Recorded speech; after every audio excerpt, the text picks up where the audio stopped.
si Jerome. Ano po, walang buhat-buhat. Tumayo na po tayo. Sa ngalan ng Ama, ng Anak at ng Espiritu Santo, sumayin niyo ang Panginoon. Mga kapatid, tayo po ay nagagalak na magkatipon-tipon sa pagbibinyag kay Jerome na magiging kasapi ng ating sambayanang Kristiyano. Sa pasimula ng ating pagtitipon, pakisagot nga po ang mga tanong na ito. Kayo po na magulang ni Jerome, gusto ba ninyong mabinyagan ang inyong anak upang makiisa sa buhay ng Diyos at makasama ng ating sambayanang Kristiyano? Kayo po na tatayong mga ninong-ninang, nakahanda po ba kayong tumulong sa magulang ni Jerome upang akayin siya sa ating pananampalataya bilang Kristiyano Katoliko? Opo, Father. Ngayon po, bilang kinatawan ng simbahan, ikinagagalak kong tanggapin ang inyong anak. Puhugisan ko po siya ng krus. Tapos po tatay, hugisan mo ng krus yung noon ni Jerome po. Tapos si nanay. Mga ninong-ninang, lapit po kayo, hugisan niyo rin po ng krus sa Lopalimpio.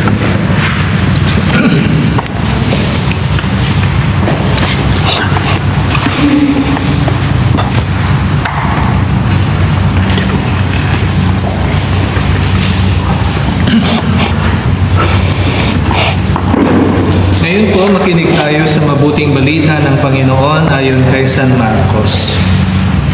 May mga magulang na nagdala ng kanilang anak kay Jesus upang pabindisyonan sana nila ang mga bata, ngunit pinagbawalan sila ng mga alagad.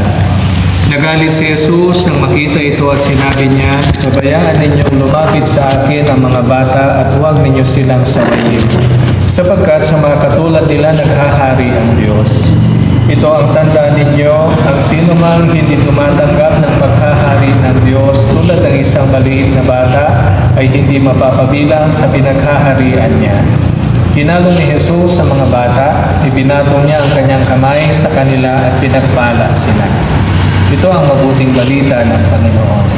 Pinupuri ka namin, Panginoong Jesucristo. Magsiupo po kayo sandali para sa paliwanag. Ilang taon na po si Jerome kayo? 17 po, Father. Kanya na po ba siya mula nung pinanganak? Hindi naman po. 7 months po nung nagkaganito po, Father. Ano po sabi ng doktor sa kanya? Kanya na talaga. Opo, Father. Cerebral palsy na po.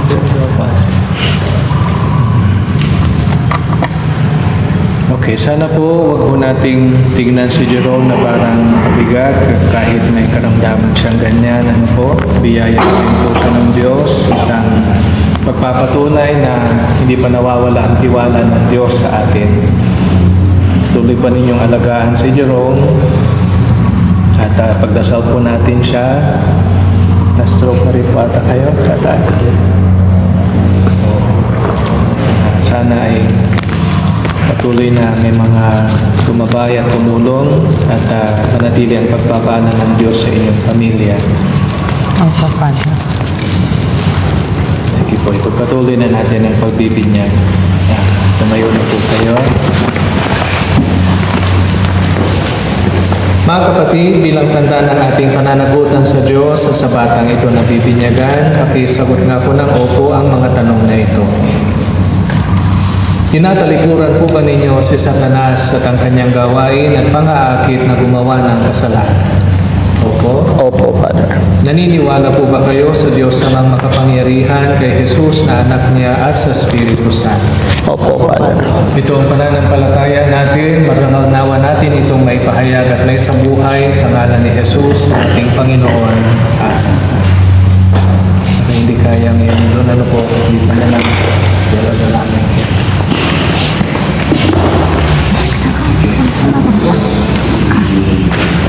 kilo na ba siya? Medyo mabigat din siya, Father. Dito na siya. Sige. Mga ninong-ninang, lapit po kayo. Kailangan natin magpwesto sa lalit. Sige po.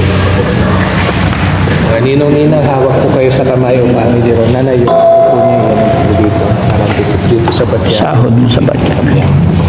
Jerome, binibinyagan, mga ninong-ninang, hawak po kayo sa kamay pa sa ulo niya. Jerome, binibinyagan kita sa ngalan ng Ama, ng Anak, at ng Espiritu Santo. Marami pa rin ang naman sa iyo, Jerome.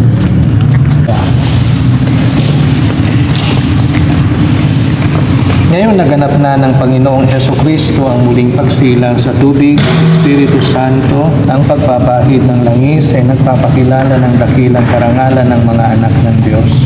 Maging matatag ka nawa, Jerome, sa iyong pakikisa kay Kristong Hari, Pari at Propeta ngayon at magpakailanman.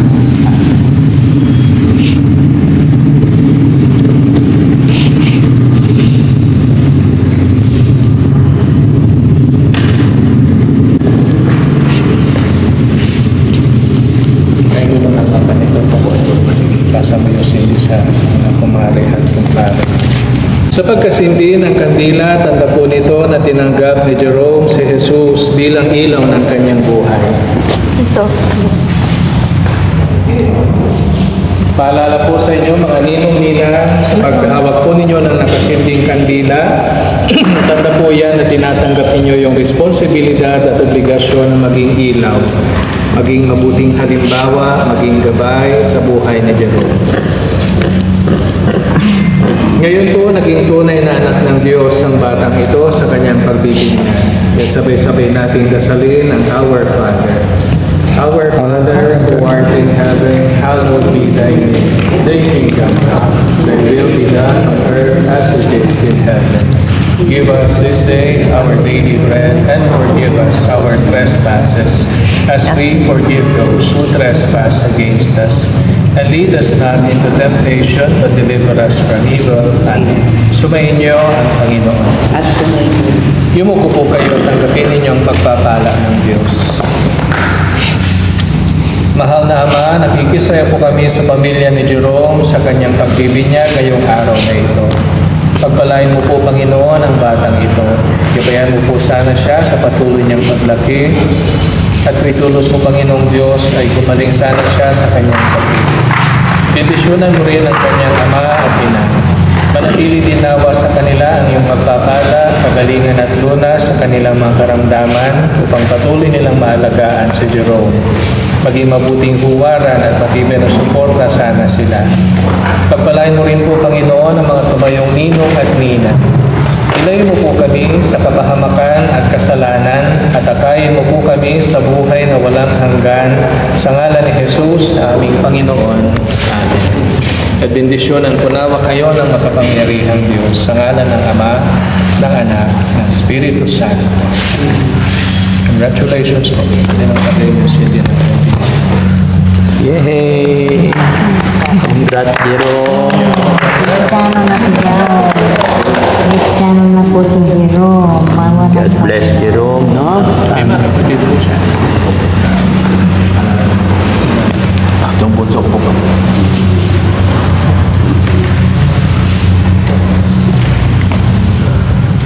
Thank you, Lord. Thank you so much, Father. Okay? Kita-kita pa tayo, no? Opo, doon din sa bahay. Diretso na lang tayo doon, Father. Thank you. Wait lang. Hawakan mo, ipunin. O, ayun, mga kababayan, mga kabarangay, no? Thanks to God, natapos na po yung pagbinyag kay Jerome sa haba-haba ng panahon kasi mga kababayan, hindi po kaya ni Tatay John tsaka ni Nanay Susan na pamidyagan yung kanilang anak. Una, sa kahirapan talaga. Kaya nung nakipag-usap sa akin si tatay na gusto niyang mapabinyagan ang kanyang anak, ay hindi po nagdalawang isip ang inyong lingkod.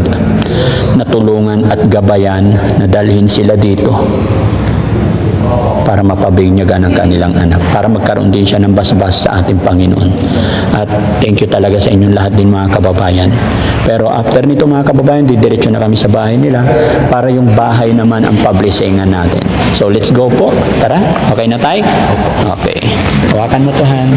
Ako na magbuhat na eh. Okay, sama natin si Father. Thank you. Sige na, mauna ka na sa sasapin. Hindi po. Salamat din.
Ano pangalan niyo, ma'am?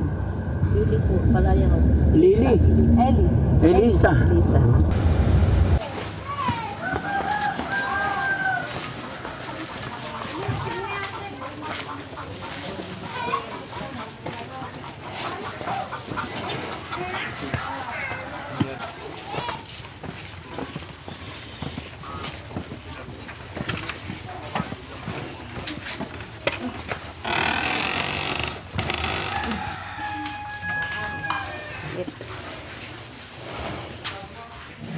Saan na yung ibang ninong? Ninong, dito kayo. Lahat ng ninong. Bago dumating si Father, Ninang, dito.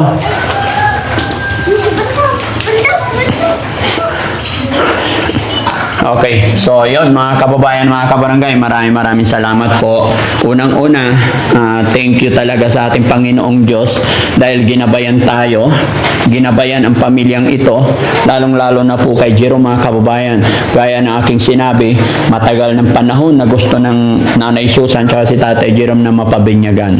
At thank you Lord sa tulong po ninyo at sa gabay ng ating Panginoon, tulong ng aking team na pabinyagan na si Jerome. Siya po ay ganap ng Kristiyano Katoliko, no? Maraming salamat. Nay, ano ang masasabi mo po, Nay, na nabinyagan na si Jerome?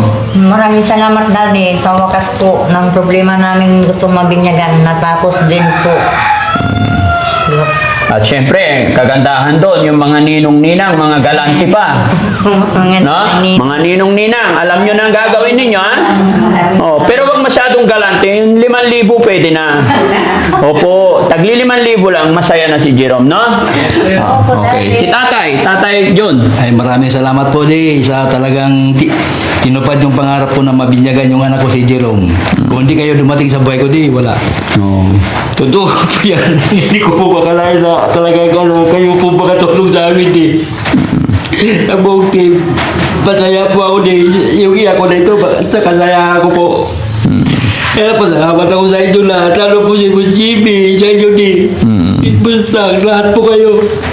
Kung di po dahil sa kanila, wala po ito ngayon. Hindi mapinyagan, wala pa akong bahay, tsaka tindahan.